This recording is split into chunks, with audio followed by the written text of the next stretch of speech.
Ветераны Великой Отечественной войны, люди, которые навсегда останутся гордостью нашего государства и примером для граждан. Но мало просто говорить об этом, мы должны показать свою благодарность и поступками. Они ведь тоже воевали, а не рассуждали, сидя дома, как нужно вести бой. Но все же радует, что с каждым годом все больше людей начинают понимать это и оказывают какую-либо помощь нашим спасителям. Так уже второй год подряд при совместном сотрудничестве Пенсионного и благотворительного фондов проходит мероприятие, цель которого не только сказать спасибо, хотя и это очень много значит, но и помочь тем, кому мы обязаны жизнью.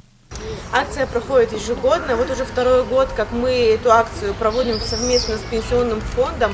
И это показывает наше отношение к ветеранам, о том, что мы их любим, помним и ценим их подвиг, который они сделали ради нас.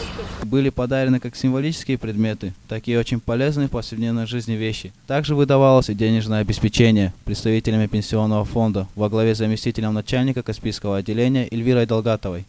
Благотворительный фонд «Чистое сердце» с участием Пенсионного фонда города Каспийска и отделом доставки пенсий в канун праздника 9 мая не оставили без внимания ни одного участника войны в нашем городе. Встречали нас с улыбкой на лице и хорошим настроением в душе. Очень приятно видеть их в таком прекрасном расположении духа, ведь они как никто другой заслуживают счастья. Конечно же, мы были не единственными, кто с поздравлениями навещал героев. Так, например, по случайному стечению обстоятельств мы стали свидетелями выражения признательного отношения в песне учащимися музыкальной школы, которые также пришли не с пустыми руками. Казалось бы, это такая мелочь, но глаза каждого из ветеранов были наполнены жизнью, когда их окружало столько доброты от общества.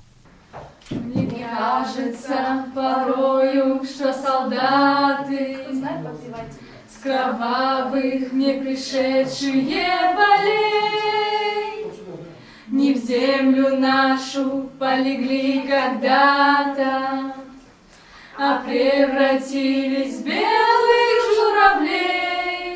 Нельзя вспоминать о них лишь в преддверии праздника. Мы должны помнить о них всегда. Задумайтесь, через что им пришлось пройти ради каждого из нас. И тогда вы сами себя подтолкнете на добрые дела. Мурат Магомедов, Анвар Курбанмагомедов, Новости Каспий ТВ.